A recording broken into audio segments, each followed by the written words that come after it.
All right, so I'm looking at it. Are my eyes looking forward, or can you tell that I'm reading? I can't tell. Okay, so as long as I smile and I can just read it smiling, facing forward, then I think we'll be okay. Yeah. So.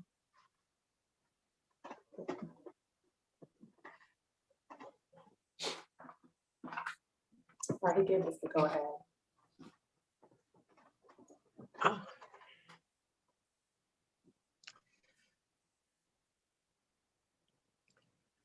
So what's the weather like there? It's raining. Cats and dogs today. Hold on a second. Snow covered. Mm-hmm. Okay. Good afternoon. Thank you for joining us and welcome to the 23rd edition of the ADAMA Art Salon. The African Diaspora Art Museum of Atlanta, also known as ADAMA, is a new museum concept that centers on the global Black experience in the 21st century and beyond. The museum's motto, "Everywhere we go, there we are," is an affirmation of the indelible legacy of African descendant people around the world and a reminder that we are one family. My name is Halima Taha, and I am happy to host today's conversation with Otto and Tonya Wright. Good afternoon. Good afternoon. Thank you so much for having us. Oh, it's a pleasure to be here with you. You know, I was looking forward to this conversation for a number of reasons. As you know, collecting is a very basic part of the human personality. Many of us start with stamps and coins and matchbox cars and records or CDs. And for some people, it was 8-tracks and posters and shoes and a myriad of other things. And one of the things that collecting certainly tells us is that our collections are as unique as our individual fingerprints. And so to that end, I would like to start this conversation just to ask you to share a little about yourselves, who you are, what your sensibilities are, individually and collectively, because those pieces to the puzzle that is an ongoing adventure in our lives that we're putting together also impact the way people approach their collections. Well, thank you very much for having us. First and foremost, I would like to take the opportunity to thank Dr. Paku for putting and the board of directors at the ADAMA for putting this together and giving us the opportunity to talk about our collection. And also, we would like to thank you, Ms. Halima Taha, for gracing us with being our interviewer. We're very grateful for the opportunity to talk to you today. So I'll start. Well, I'll let you go first. Sure. Talk a little bit about yourself and. Absolutely. I was actually born on a small island, Halima, called Anguilla, that not many people have heard of.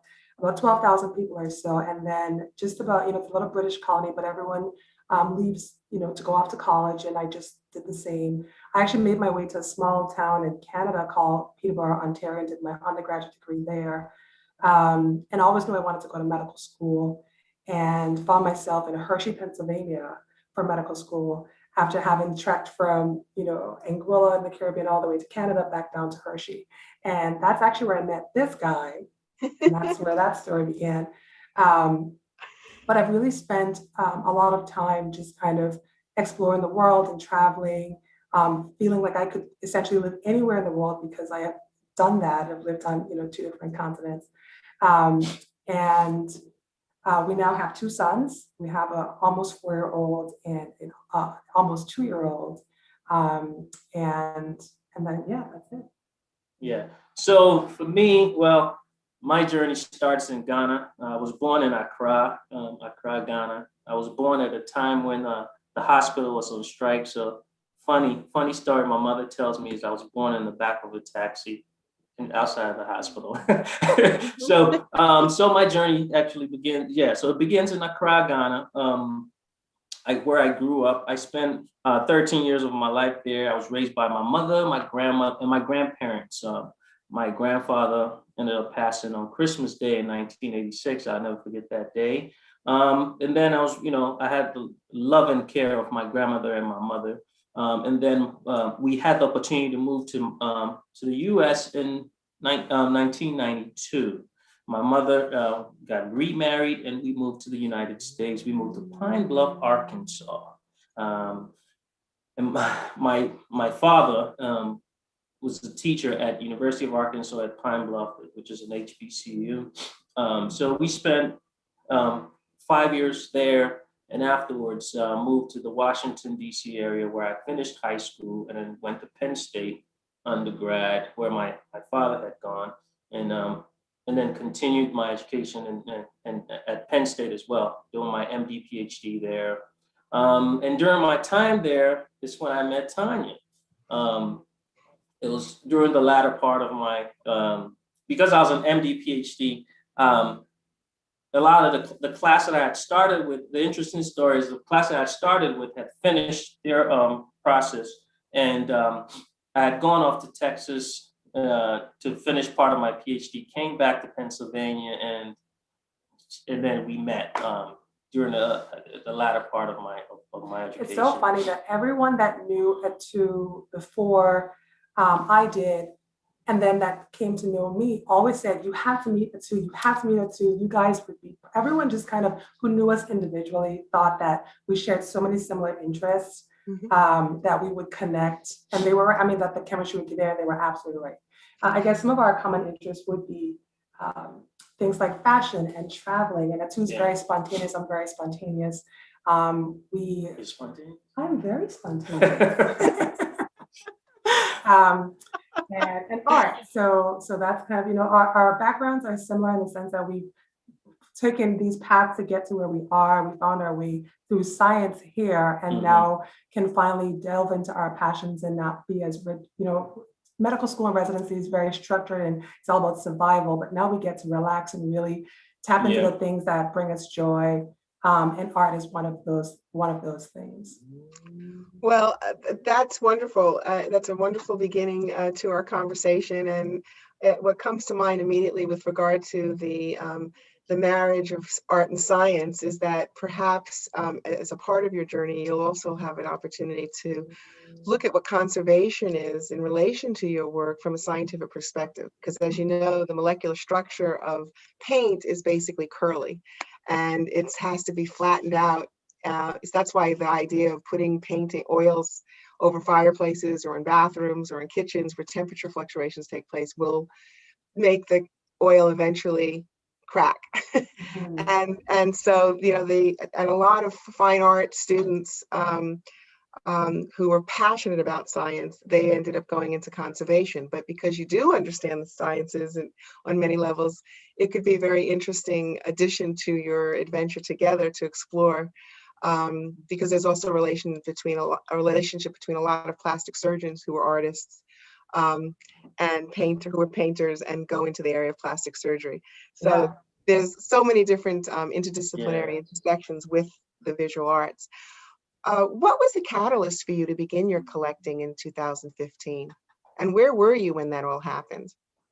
So just to put it in perspective, we were newly married, so we're obviously trying to find things that we were newly married and freshly out of training and relocating for our new jobs in New Orleans.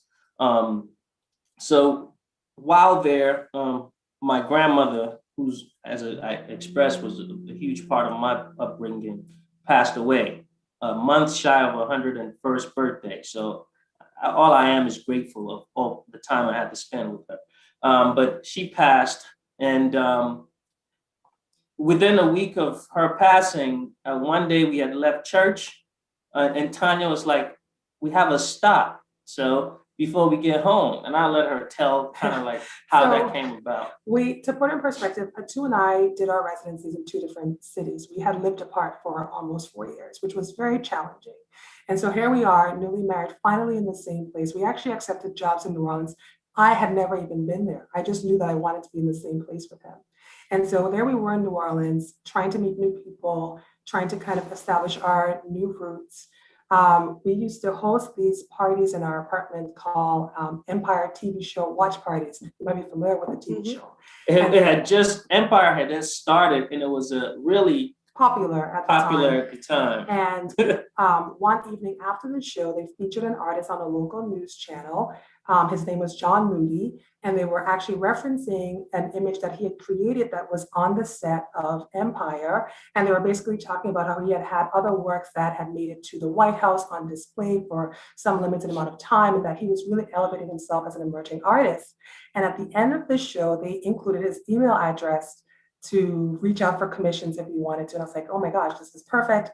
I choose grandmother. I had met her finally earlier that year before she passed. I understood what she meant to the family. I just wanted to do something special for him. And I reached out to him, and a few emails later, we had come up with this portrait idea. And so we worked out all the things behind the scenes. And that one day, we went to pick it up, and I'll never forget that moment. That was our first piece. And it was so special to us. And it really has just been a central focus of our collection. You know, we house it in our legacy room. That's what we call our formal living room. And it's behind us, but I know we have a photo of it. But essentially, we have centered our space in this room around this portrait and have cultivated other images around it that represent, you know, generations of our family members on both sides. So I really feel like this is a very special portrait for us, and I hope that it's with us for, you know, throughout our lives and through our children's lives, and something that we can pass on to them. John Moody has since really just, his trajectory has been amazing. He's essentially now like an actor. He's also an activist. A lot of his work is centered around social injustices, and so he's really done well as an artist. And so I'm proud to also have had the opportunity very early on to have gotten this piece done by him. So yeah, and the other important part about what the room and the legacy room we decided to put together, because you know, we're from different parts of the world, and quite far away from where we currently are, but you know, again, we wanted to make sure that our kids understood that they're connected. They have connections in throughout the world that they should, you know, appreciate and hold on to. That will help them. You know, it's important for their growth trajectory too. So the catalyst essentially for starting. So that was our first piece, and then incidentally, we were invited to. We're invited to a mutual friend's house. We had no idea who the mutual friend was. And it was for an art event. And when we showed up, the mutual friend was CCH Pounder, and had the opportunity to just be a part of her space and seeing her collection. And, you know, the relationship definitely blossomed. And I would say she essentially became our unofficial art advisor. Yes, but she's so much more than that to us. Yeah, she is. She's an incredible human being, as well as a talented actress and artist, and, you know, art, you know, aficionado, enthusiast, and, you know, and also teacher. Quite a visionary and a teacher in a lot of ways. I mean, you know, and that is the nature of people who are engaged in any area of the literary, performing, or visual arts, because you tend to use the divergent thought process, that part of your brain that is looking at endless possibilities of how to say something, how to write something, how to perform something, how to paint, how it works, does it not work? And that divergent thought process is so important, just as the other part, you know, the linear thought process. And that's, you know, so I think that quickly back to what you were saying about this legacy room for your children, you're exposing them to visual ideas that stimulate both sides of their brain. And at the same time, you know, someone like, you know, Cece, you know, is a wonderful, you know, person to meet to begin your journey also. So tell us a little bit about that gathering. So, I mean, when I that was such a great time to have met her and Frank, and then continue to be exposed to other people who are just as passionate and artists. Yanae, So we had opportunities to go to her house on several other occasions, and just being in the space, how she could pick a piece and say, what is that? There was a piece, I recall stories we had about a piece she had, which was about Susu, and it was about how, in some, in parts of Africa, how women had come together to empower themselves through organization, saving money, being able to then finance other people that were within the community to help them succeed. So just conversations around pieces in the house really were inspiring, Yeah, and all of a Just in sudden, one moment, in case for some people who are listening who never have heard the term susu before, I just wanted to try to clarify because there's different variations of it. It's very, it's a matrilineal tradition among women throughout the Caribbean and the African diaspora. And also it's a way that a group of women would come together. They might, one version of it is everybody may contribute, let's say $100 every week. And then it rotates who gets the whole pot. And this was the way that many of the women would save money. And it was a way of investing without interest. And it was really about building a community among women, economic independence. And so I just wanted to clarify that because we have some people that are listening that may not be familiar with what the concept of susu is. It has many other different names as well. But anyway, please continue. Yeah, so it went from, just considering art aesthetically, like this is something beautiful for our home, to being more conversational. Like this is something that actually stimulates a conversation, answers questions, asks questions, right? It's more than just creating a beautiful space. So initially it started as, oh, these are beautiful pieces of work. We want a home that feels, comfortable and a sanctuary for us to come home to being more like, oh, we want to be surrounded by images that stimulate us and force us to think about these stories that the artists are trying to tell us and connecting with those stories.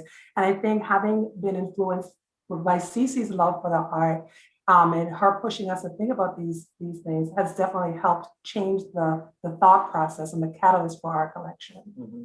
Well, that is a very important part of collecting is the thought process. Because when we think about artists, they are making their visual statements for themselves and for strangers, people who look at it. But there's a communication, there's sort of that parallels jazz in terms of a call and response. And what your experience, the sum of your experiences and the sum of their experiences and what you are able to derive not only aesthetically, but even in terms of some of the messaging is very important. So in a lot of ways, fine art are their ideas, their visual ideas. And this is particularly significant, when you think about a history in which the visual ideas of artists of African descent were considered less than because of the whole historic arc of justifying enslaving people of African descent because they were considered subhuman or less than, and they were unintelligent and they were only good for breeding and for childbearing and labor. And so the idea that these visual artists could have these sophisticated ideas with the plastic arts, even though when you look at traditional ceremonial African art, which is very, abstract and very sophisticated. And then the way that it is turned the contemporary African artists and the way that they're combining everything, this was considered incomprehensible. And so thinking about art as collectors and thinking about making art as artists and then having this intersection is a very, very important exchange that takes place. It's not just pretty pictures or difficult pictures, or it's there's a thought process, and so I'd like you just to briefly talk a little bit more about how you think about collecting. You started to say about stories, the relationships with people that you have, and perhaps if we can just begin to look at your collection and the pieces that you have selected, you could share with us why this piece moved you, what it is about the work of that artist, as well as some of the stories that have made it meaningful. Because as you know, there's different types of collectors, and some of them really love the activity of interacting with the artist and the social activity of people and art professionals, and others just do it for decoration or or prestige. But for you, there's a clear passion and an agenda for your children to lead by example, to make sure that they are confident and self-assured and that they come from something. And in all of these things are important variables in a family of Absolutely. collectors. So there you are again. Yeah. Yeah. Yeah. So as we said, so this is the piece that kind of started it all. This is just shows a woman that whose influence resonates with so many people that I couldn't even name in this conversation. She impacted a lot of people, and just by being herself, and she was unwavering about who she was, and she was strong and very, very strong in that way, and that's why I appreciate her, and she's such a cornerstone in my life, and I want my kids to know that. And it's interesting because our kids already feel very connected to this piece. Actually, our almost 4-year-old, I say almost 4-year-old, at 2, he's also a little at 2, often says, "Tell me about grandma. Tell me about grandma in Ghana." And so he already realizes his connection to this portrait and this individual. So that's really, really a powerful part of it too for us. And his connection to a place, as you said, you know. He's never been to Ghana yet. He talks about Ghana frequently because of all of the art that he sees around, and the origins of them sometimes being from Ghana. So that's really something that's really awesome at his young age. So as collectors, in addition to the sentimental and deeply, deeply personal connection to this painting, when you look at this work and you're looking at this particular artist, John Moody, and you're looking at the way that he applies the paint to the canvas, his use of color, his composition, I mean, how are all of those things impacting the way you feel about the painting beyond the sentimental feeling as a collector? Yeah, well, I mean, you look at the bright colors that splash throughout the brownness of her background, and I think to me that is it just gives her life even beyond her passing. You know, it gives her life, and the smile on her face. He captured that picture so well. I was blown away. And this was a black and white photo. Right. That's true. That's true. Apply color to. He didn't know what her complexion was, right? Right. He doesn't know what aura she gives off when you're alive with her in that space. And yet he was able to capture that with acrylic on canvas and a splash painting. And I would venture to say this did not take, I mean, he started working on this the morning that I picked it up. So and that's what he had it said. was still wet when we got there. He's like, you probably want to keep it out to dry a little bit. And it was, but it was just like she spoke with and used him in some way to create this for us. And he just knocked it out of the park. This is wonderful. Can we see the next slide? Okay, tell us a little bit about this particular artist and So this is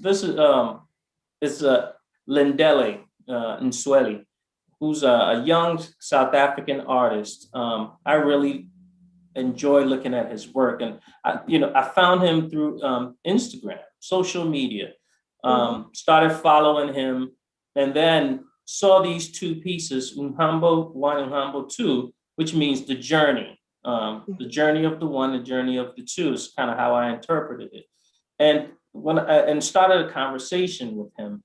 The way he expressed the idea behind these 2 pieces is the journey of people. You never see their struggles, and people see only perhaps the victories, but you never see the struggles. And it really resonated with me because I was like, and it resonated with me in the imagery and also in the in the 2 pieces that were presented. because it told a little bit about my story and Tanya's story at the same time.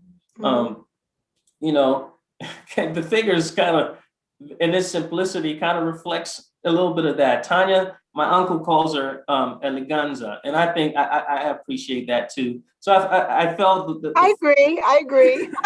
you know, the female image was quite representative of her, just kind of pure elegance and its simplicity, you know, having come through from Anguilla, going to Peterborough, you know, from the island to probably one of the coldest places on that you could live.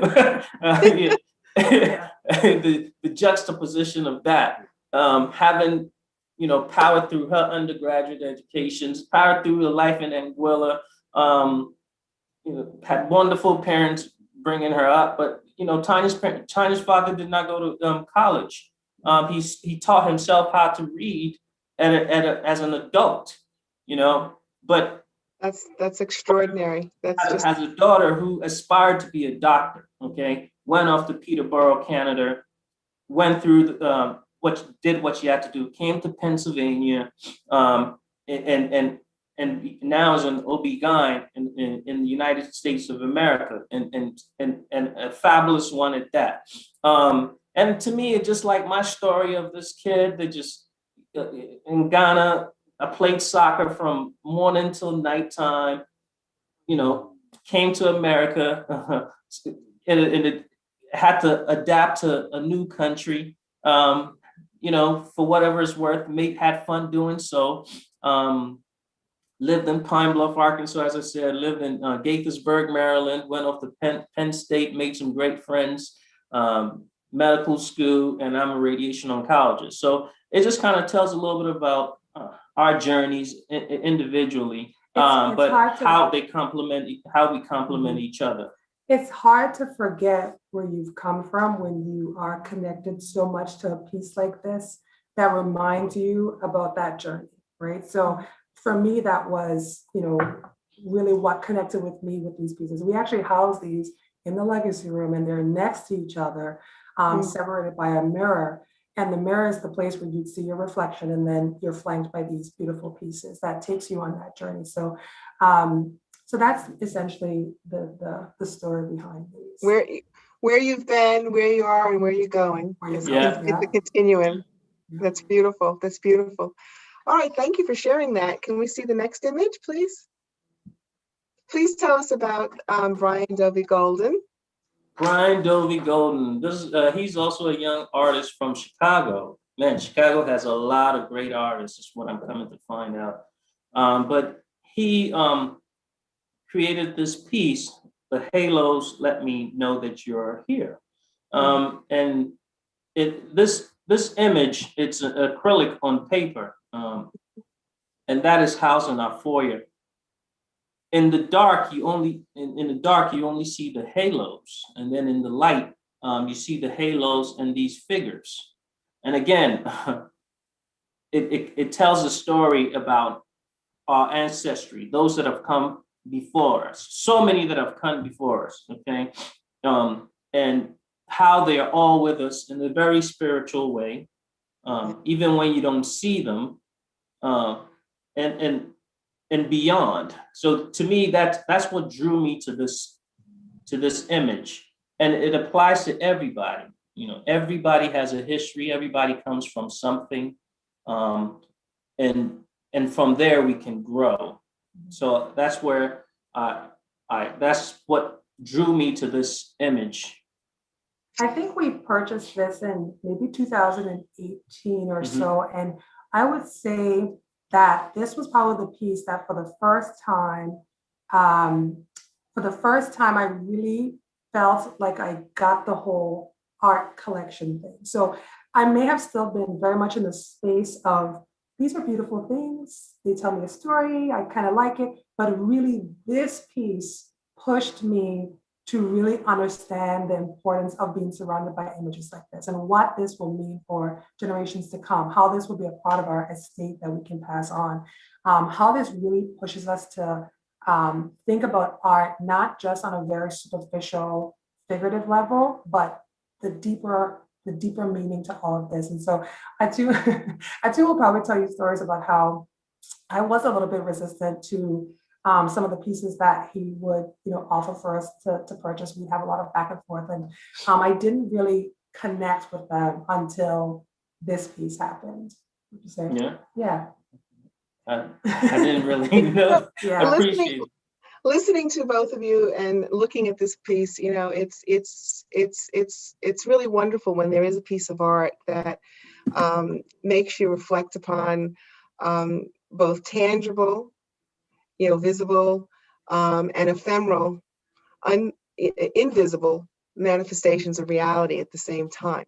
And I'm fascinated by the fact that the artist was able to paint this black on black, and then with these Yes. halos, and that when you don't have light articulating the surface of the painting, that what is most prominent are the halos, which for me, looking at it, just reinforces the seen and the unseen realities that are going on right now around us all the time. And a lot of people may not think in those terms, but I certainly do, and there are others who do as well. So I find this to be a particularly profound piece and conceptually, and also whatever a person's spiritual tradition or connection is, the concept of something with us always, some entity or God, whatever, around us, and in this case, halos, you think of angels, and, Yeah. it's, and then also, it allows you to ponder, the manifestations or the attributes of the one who created the halos. And what are those attributes, and how do we draw upon those unseen attributes of generosity and kindness and compassion and mercy and being loving and all of these other things. So it's really quite profound, and I actually really like the piece as well. So Yeah. Thank you. I look forward I think this to seeing in piece. person, because there's nothing like seeing work live. Yes. This has always been sort of a fan favorite, I would say. I hosted an event at my house for my work a couple of years ago, and this was, a piece that we had grown accustomed to having and hadn't really considered, that it is a little bit of a shock. And now it's quite big. I would say it's about 7 feet big, 7 feet tall, so it's quite large. But certainly, everyone seems to be quite drawn to this. It's an amazing piece. And just just one more thing about this. I think it's humbling as we live our lives to know that someday you will end up in this vein. You'll be so that's humbling, and it kind of helps also. That's a reminder to myself as well. Yeah.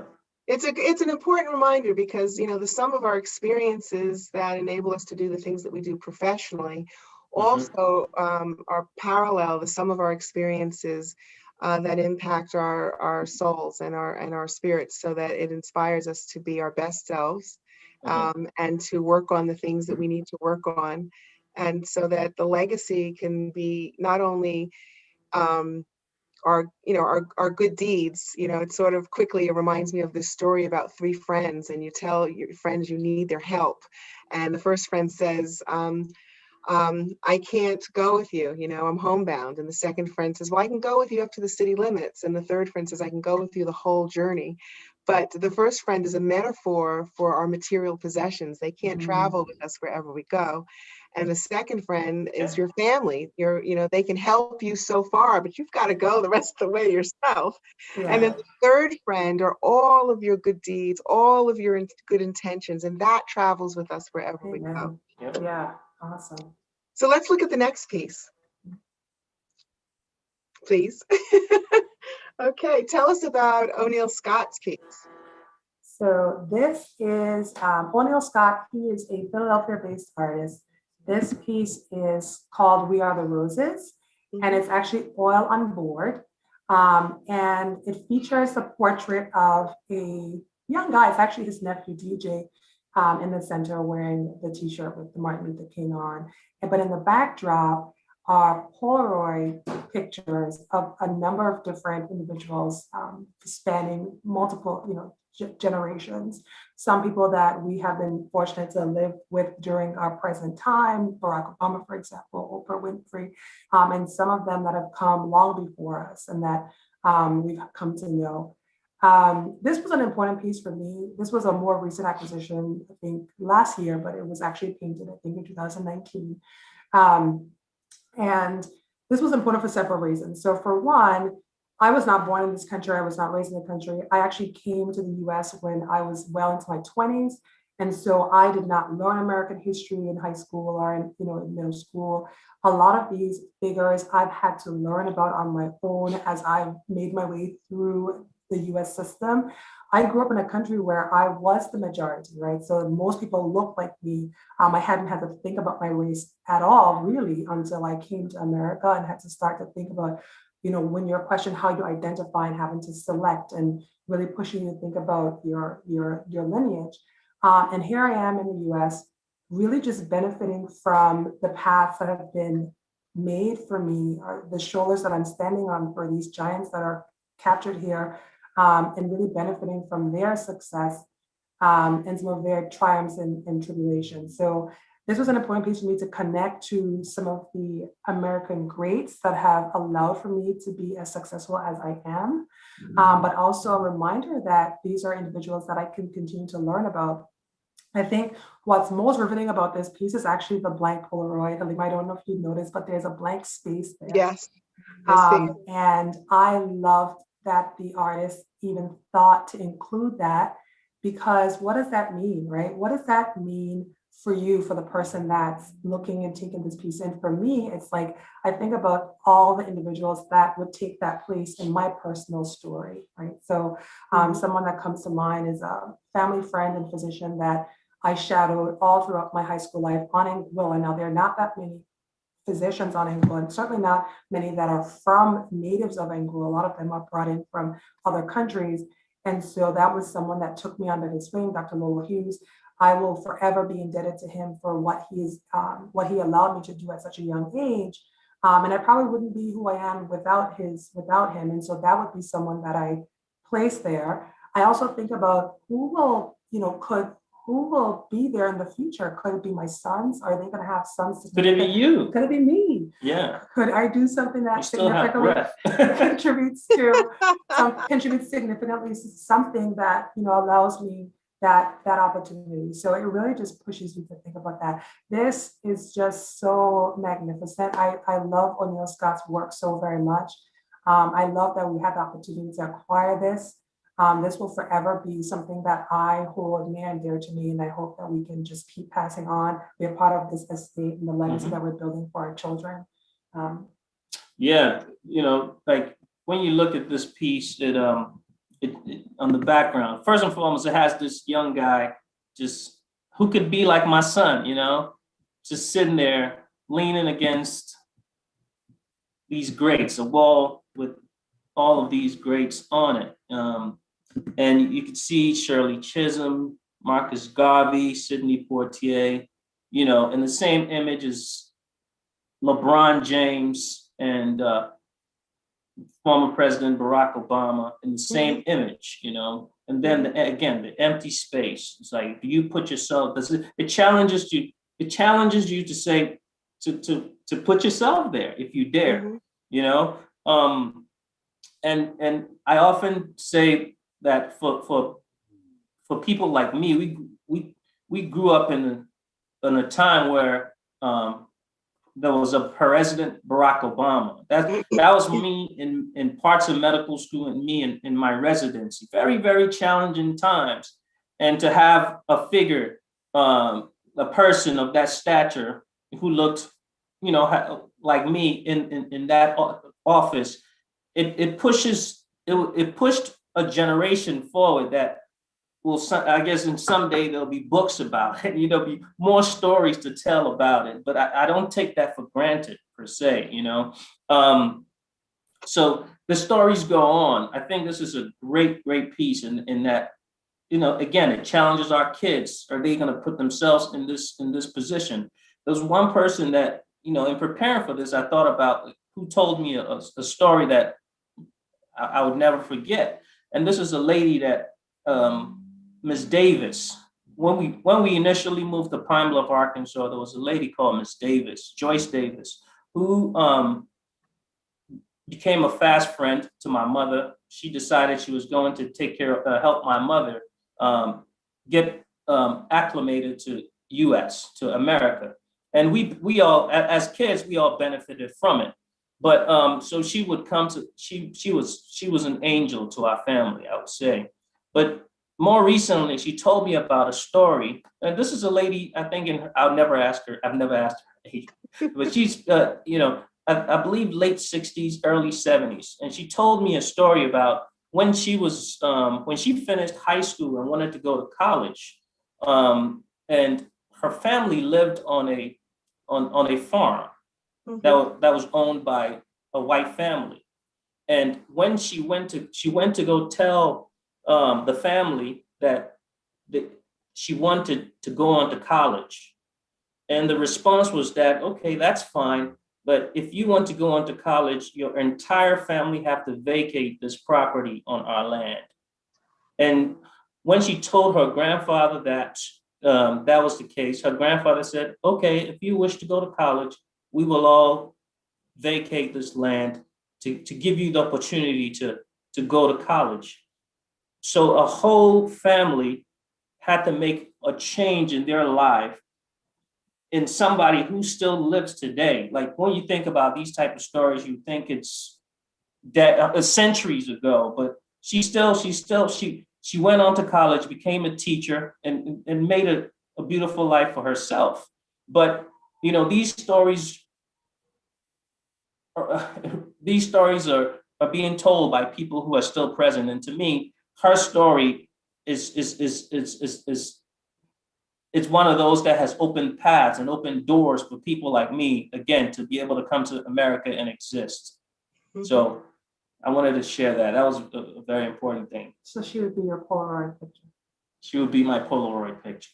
She would be a Polaroid. That's a very important story. And when you look at that piece again, can you put it back up for a second? Because when I was listening to both of you talk about this particular piece and just looking at it, it's you have a young person there that could very well be your son, your children, and with Martin Luther King on his chest, and then you have all these other people, who have made great sacrifices for the welfare of all of their people, their communities, and their people, and also have contributed to humanity tremendously.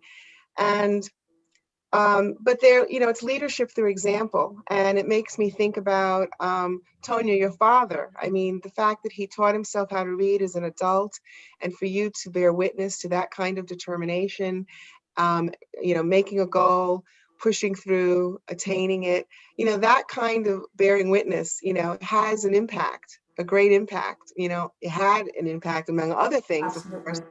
And also, something that many Americans of African descent do not have a reference for is what it's like to live in a place where you are visually the majority.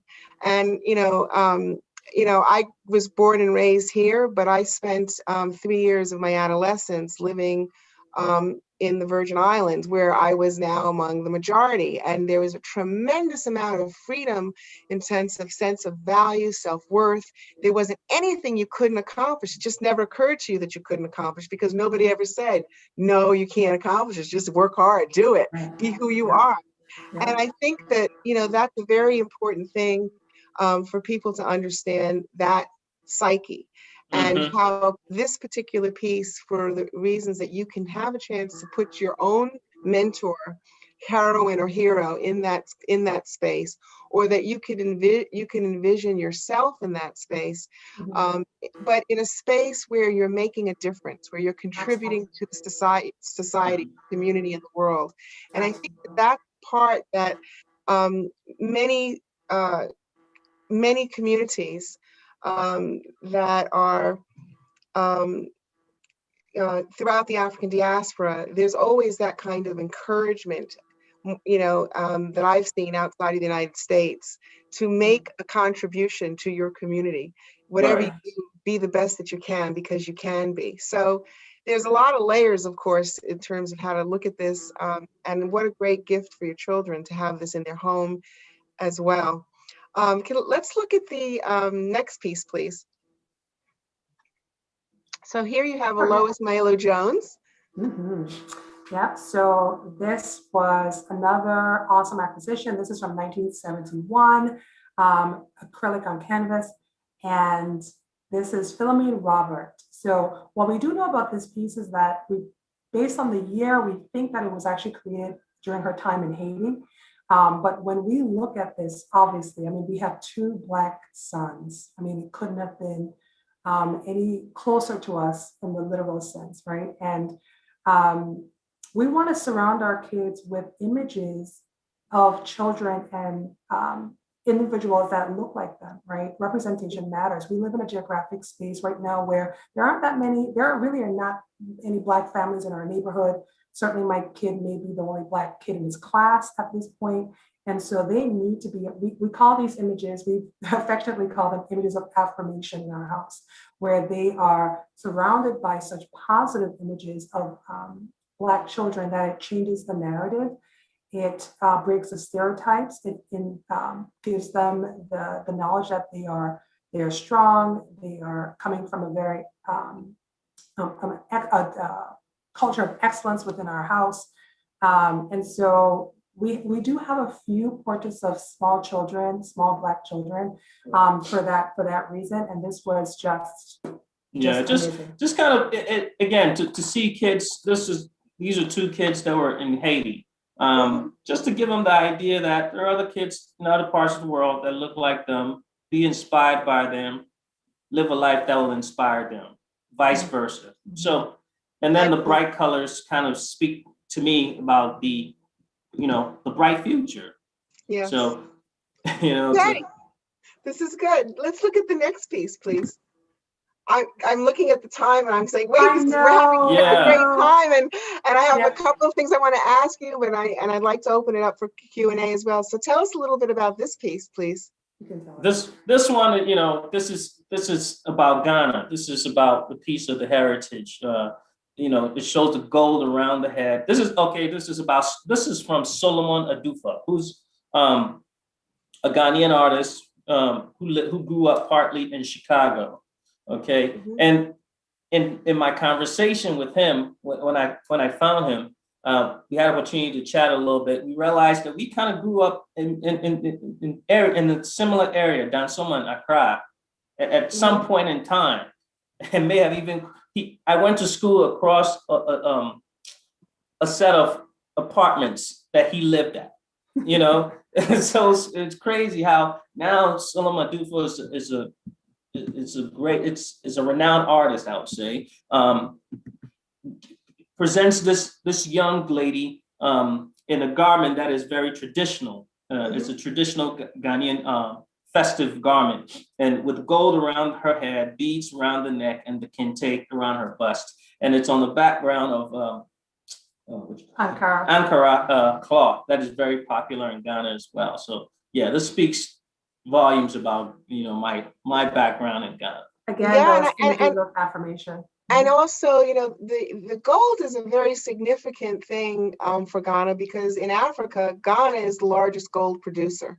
Mm-hmm. I mean, we have more than 23 or 4 large mines for gold and diamonds and other things. But and I think that's a very important thing, because when you do research about the history of gold in the course of colonization, in the course of history before colonization, it's very fascinating, and particularly in Ghana. So this is really quite powerful. What's the next piece? It's like, what's next? I know, we actually had these great artists here. This is wonderful. Yeah. This is the legendary Atu, right? This is our most recent acquisition. So, he dabbles a little bit in the artworks, creating figures that he sees in his books. Yeah. And I enjoy doing this with him. We play around together, drawing you know, before our nightly regimen. So, you know, just as again another opportunity to open his mind to all the possibilities of what he could be in life. This is something I can help him with, so I do. Yeah. But we really enjoy it. We have, I mean, there's so many works, and again, everything has a story. Everything has been truly just a journey collecting together. It actually has done a lot for our relationship.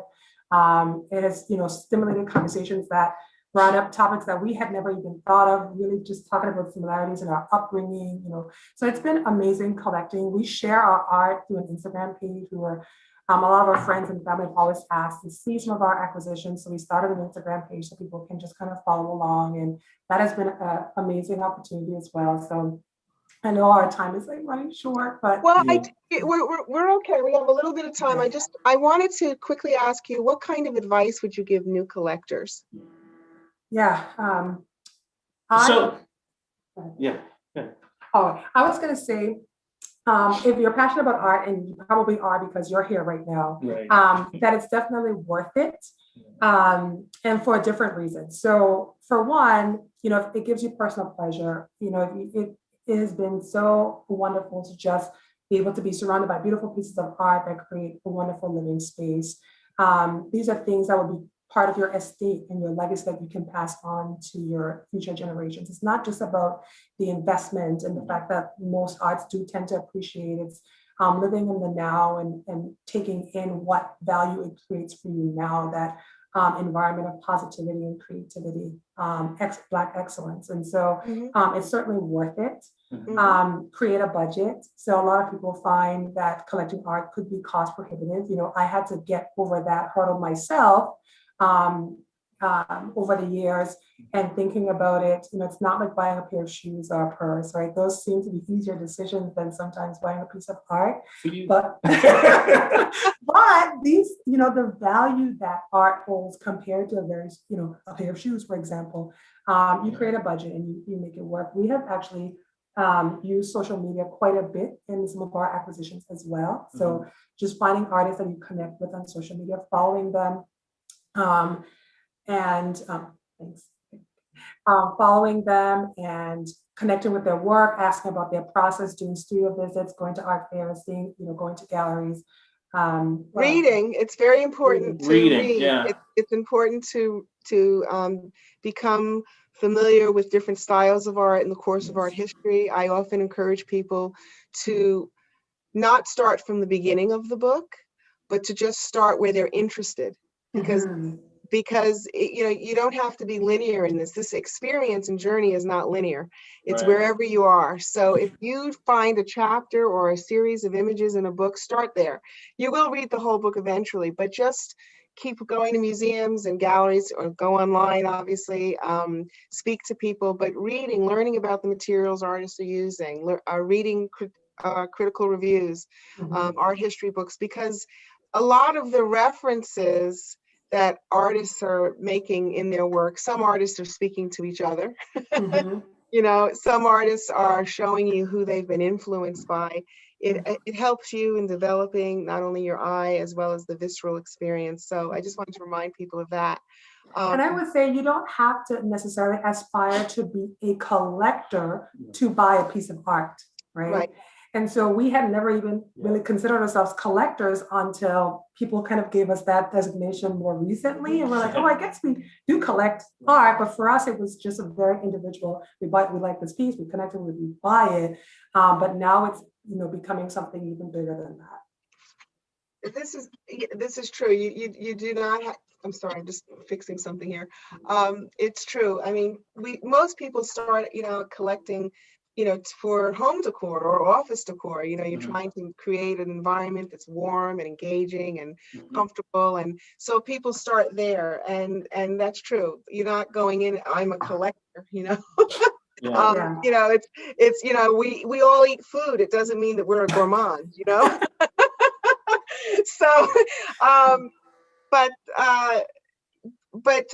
so I agree with you.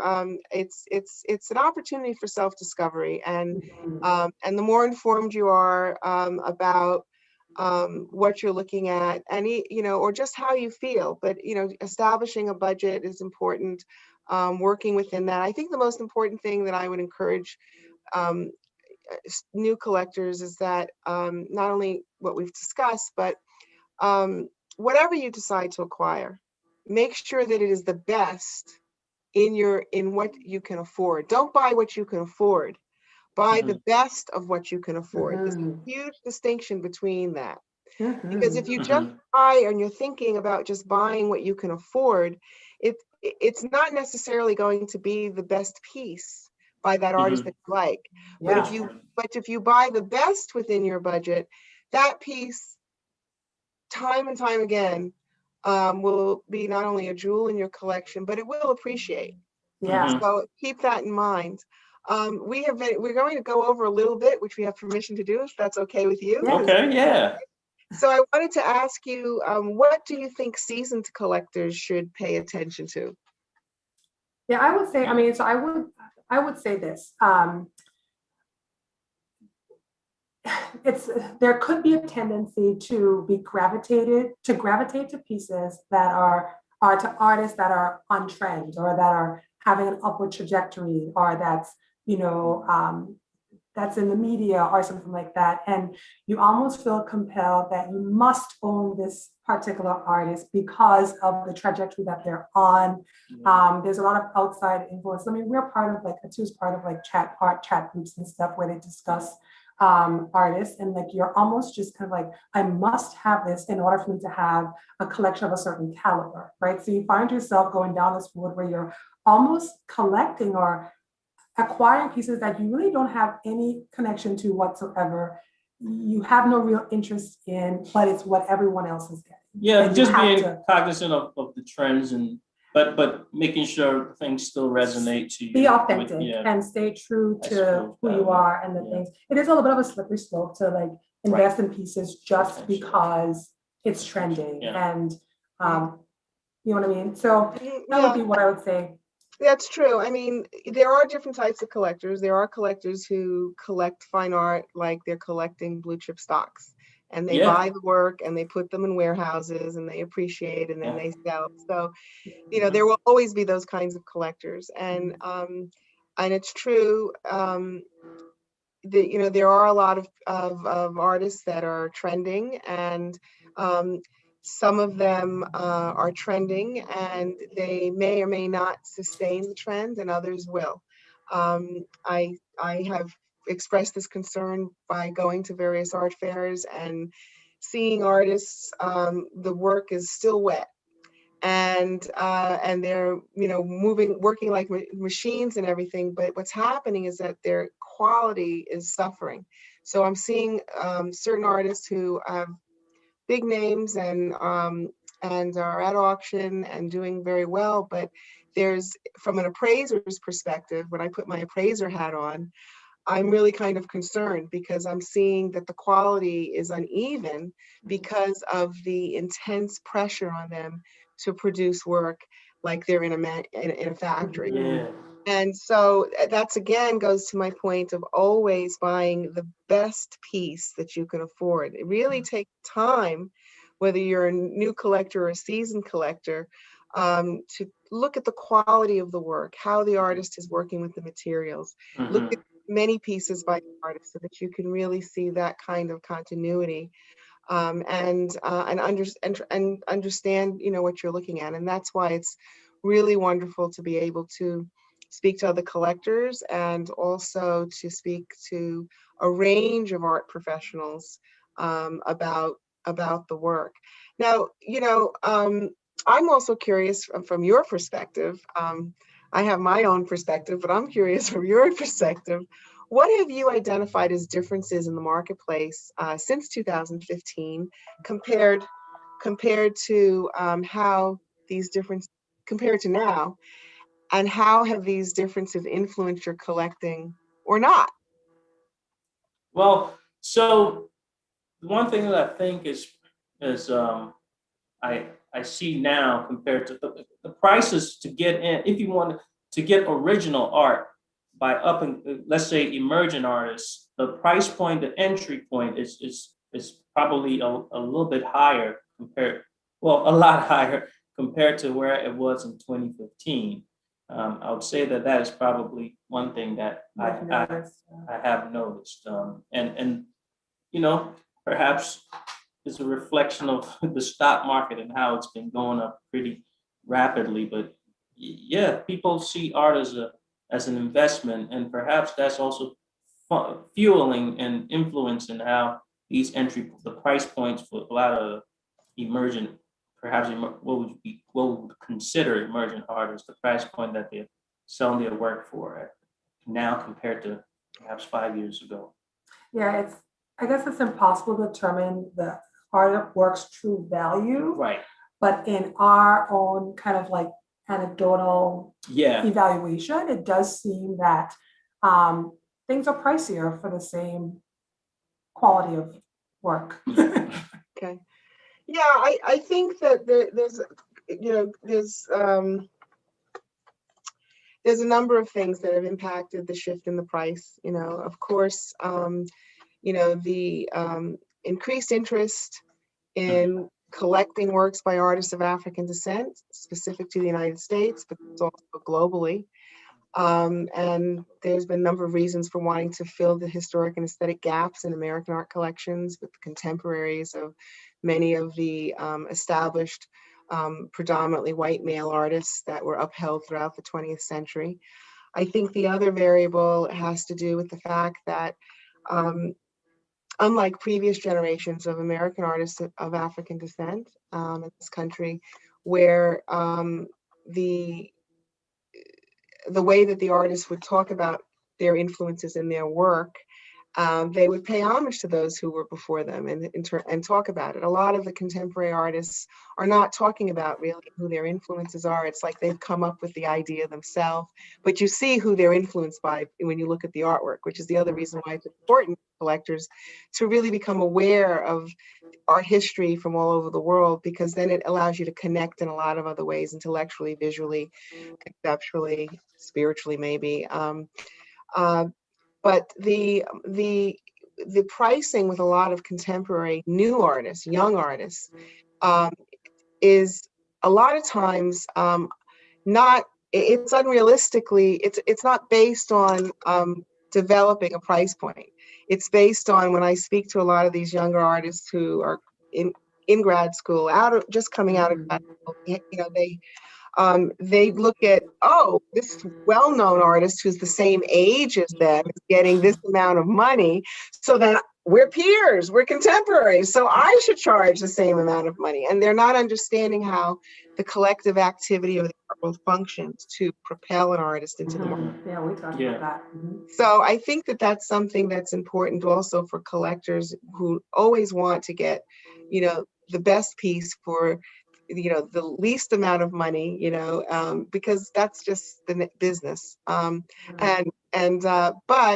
I think that there's an opportunity to be respectful to all artists at different stages of their career, but particularly with emerging artists in the marketplace, to be able to talk to them, a little bit about how much you value their work, but also how you're coming to an understanding without devaluing them, because I know that a lot of them don't understand why a collector would say that's too much, and they go off tough, and that's just an artist, living in their head, not really looking at how the marketplace is structured. But we could go on, and I want to conclude with just asking you to,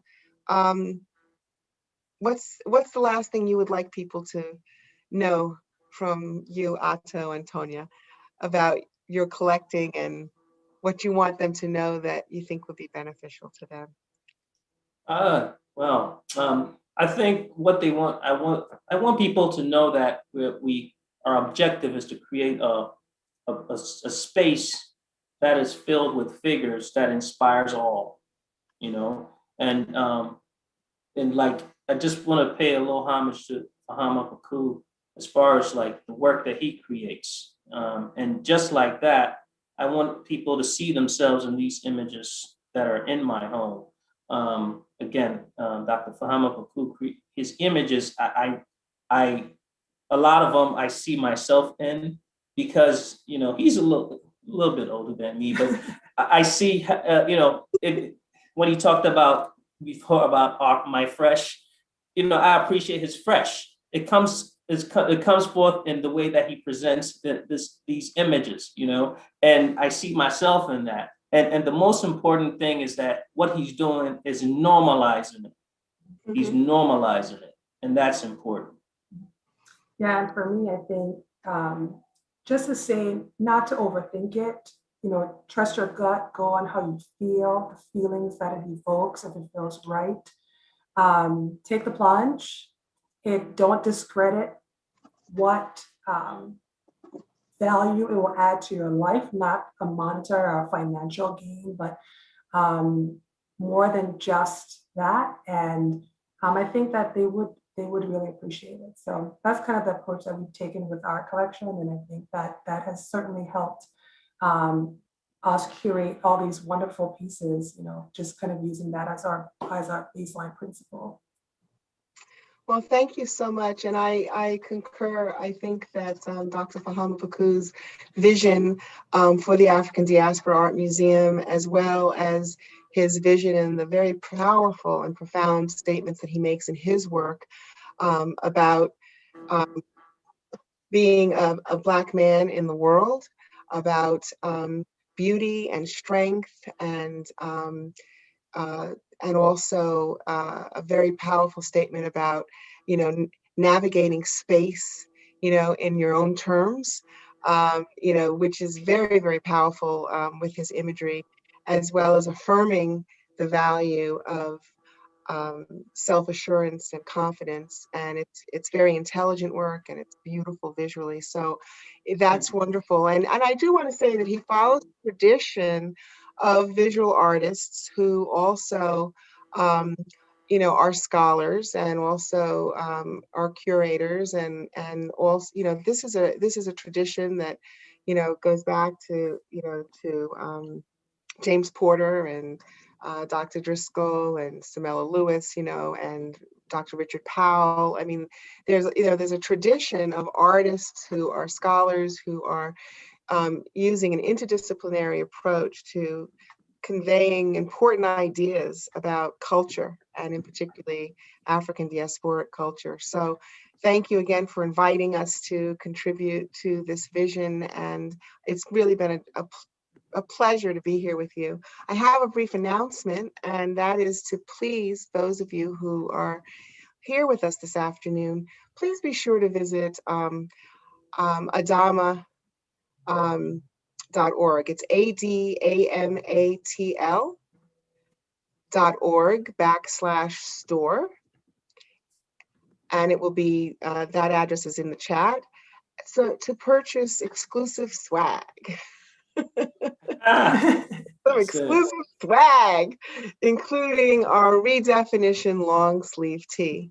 And if you have enjoyed today's program, please consider supporting ADAMA's mission with a tax-deductible gift. You can make a donation online now at ADAMATL.org/donate. That's ADAMATL.org/donate. And I want to just wish everyone an extraordinary rest of this day. And may you all have good health and many meaningful experiences to share with your family and your